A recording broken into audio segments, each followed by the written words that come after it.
नमस्कार, स्वागत है आप सभी का न्यूज इंडिया एक्सप्रेस में और मैं हूं आपके साथ हिमांशु उपाध्याय। हमारे देश में महापुरुषों का आगमन आता जाता रहता है।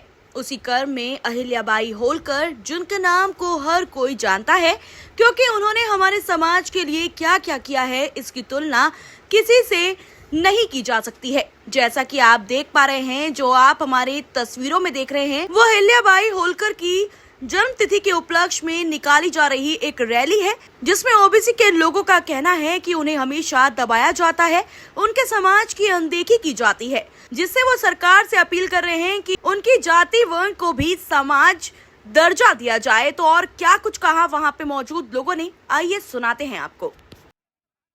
जो आज आयोजित की गई, आपने रैली आयोजित की है, क्या उद्देश्य है उसका, इसके बारे में थोड़ा बताएं।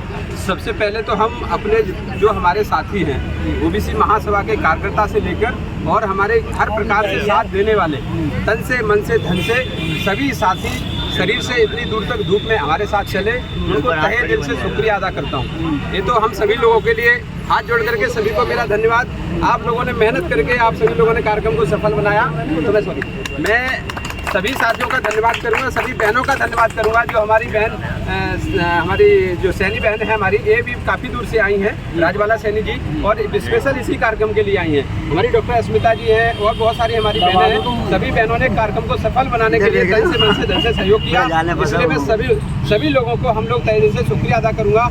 और हम सबसे ज़्यादा धन्यवाद अगर हम देना चाहते हैं तो माननीय हमारे धर्मेंद्र कुशवाहा जी, जो ग्वालियर से चलकर स्पेशल इसी कार्यक्रम के लिए आए और हमारी कार्यक्रम को सभी तरीके से उन्होंने समर्थन किया और राष्ट्रीय कोर कमेटी की जिम्मेदारी उन्होंने पूरी तरीके से निभाई। तो धन्यवाद के साथ आप सभी लोगों को पुनः फिर मैं धन्यवाद देता हूँ।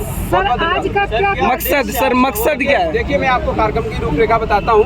आज देवी अहिल्याबाई होलकर हमारे समाज की वंशज हमारे थी, बहुजन समाज की एक हमारी बहुत बड़ी नायिका रही हैं। उन्होंने बहुत अच्छे काम किए पूरे देश के लिए, पूरी जनता के लिए, इसलिए उनकी जयंती थी। उनकी जयंती के उपलक्ष्य में हम सभी SC ST OBC समाज के लोगों ने मिलकर एक रोड शो का कार्यक्रम किया था, जिसमें हम एक संदेश देना चाहते थे सरकार को कि ये SC ST OBC समाज के लोगों को आप इस तरीके से इग्नोर करते हैं तो मेरे समझ से बिल्कुल गलत साबित होगा। आप किसी भी सरकार को देखिए, मेरा ये संदेश है। आप कार्यक्रम को हमने जो ऑर्गेनाइज किया है उसका मुख्य उद्देश्य यही है कि हमारे SC ST OBC समाज के लोग जिस तरीके से हर सरकार हमारे लोगों को इग्नोर करती है, अपमान करती है, हमारी बहन बेटियों के साथ अपमान होता है, कोई भी सरकार के लोग उसको बचाने के लिए नहीं आते हैं। ये मेरा मुख्य मुद्दा है। और हमारा मीडिया साथियों के सहयोग से मैं कहना चाहता हूँ कि हमारे देश में हर आदमी की जाति होती है, हर पेड़ की जाति होती है, हर कुत्ते गधे जीव जंतु की जाति होती है, लेकिन ओबीसी की एक भी गिनती अभी तक नहीं हुई है।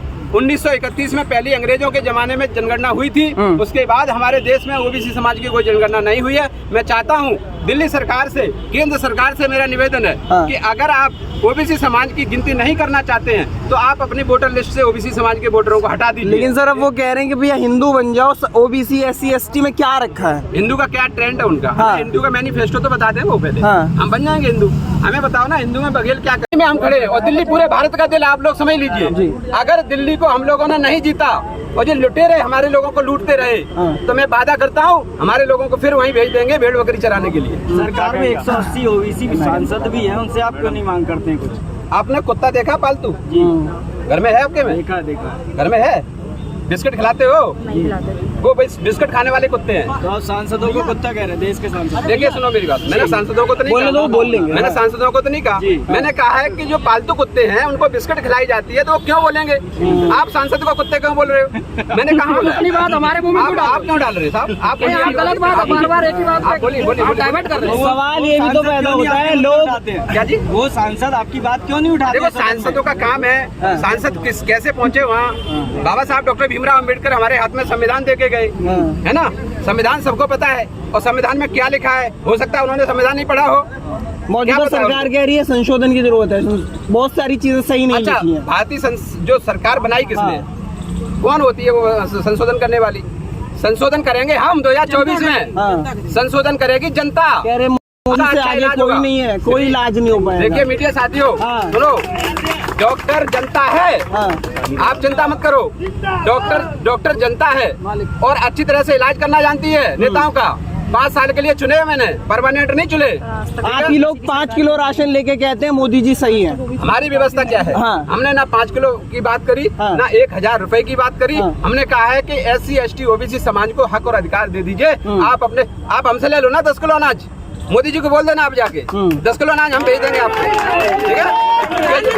केजरीवाल को बोल देना कि तेरी जो है ना, केजरीवाल को बोल देना तुम्हारी जितनी घर में बहनें हैं ना, सम्मान तो दे रहे हैं, देखो राष्ट्रपति भी तो, राष्ट्रपति को बुलाया, राष्ट्रपति को प्रधानमंत्री खुद ओबीसी वर्ग से है। साहब मेरी बात सुनिए, मेरी बात सुनिए आप। सम्मान क्या होता है? 2 तरीके का सम्मान होता है। पेट का सम्मान भूख होती है, अनाज मिल गया भूख मिट गई। दिमाग का सम्मान कैसे मिटेगा भाई? दिमाग सम्मान का जो हमने आपको वोट दिया ना, इसलिए नहीं दिया कि आप हमारी बहन बेटी को छेड़ो। आप लगातार हमारी बहन बेटियों के साथ अन्याय अत्याचार करते हो। भविष्य की क्या योजना है? भविष्य की एक ही योजना है, भविष्य की एक ही योजना है कि अगर SC ST OBC समाज को हक और अधिकार नहीं मिले तो आपका इलाज 2024 में होगा। और दिल्ली सरकार को मैं बता देना हूँ, दिल्ली सरकार को बता देता हूँ कि 2025 में अपने झोरी झंडा बांध के तैयार रहे। OBC समाज जिंदाबाद है, जिंदाबाद रहेगा, जिंदाबाद रहे। जय जय जय जय जय भीम, जय भीम, जय भीम, ओबीसी महासभा जिंदाबाद जिंदाबाद, जिंदाबाद। अभी धर्मेंद्र कुशवाहा जी जो है राष्ट्रीय अध्यक्ष है ओबीसी महासभा के, वो ग्वालियर से चल के आपके बीच में आए हैं और वो जो है आपके बीच में 2 बात रखेंगे। क्या सर इतनी दूर से दिल्ली आप आ गए हो, हर जगह तो सब मतलब मजबूत हो रहा है ओबीसी समाज, आप कह रहे हो दिक्कत है? सबसे पहले तो मैं ये बात से मैं पूरी तरह से झूठ बात है, क्योंकि यहाँ पर केजरीवाल की सरकार है, यहाँ पर नगर निगम में भी रिजर्वेशन नहीं ओबीसी का।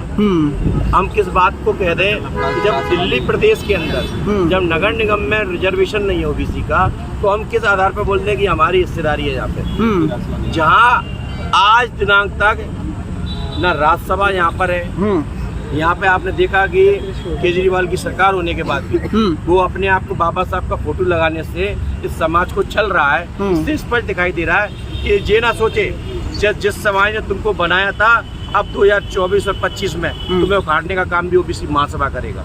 और इस बात के लिए मैं कहना चाहता हूँ कि देखिए, ये देश में आधे से ज्यादा आबादी है और हर दूसरा आदमी ओबीसी होने के बाद इस समाज की सबसे बड़ी मूल जो मुद्दा है वो जातिगत जनगणना है। जब उस समाज ने अपनी पहचान के लिए, इस समाज ने अपनी पहचान के साथ इस देश के लिए इतनी बड़ी कुर्बानी दी, इस देश में रोड से लेके हवाई जहाज बनाया और हमारी पहचान नहीं है कि हम किस हमारी कितनी संख्या है, तो दुर्भाग्य है ऐसे प्रधानमंत्री का, ऐसे मुख्यमंत्रियों का जो हमारी पहचान नहीं दिला पाया।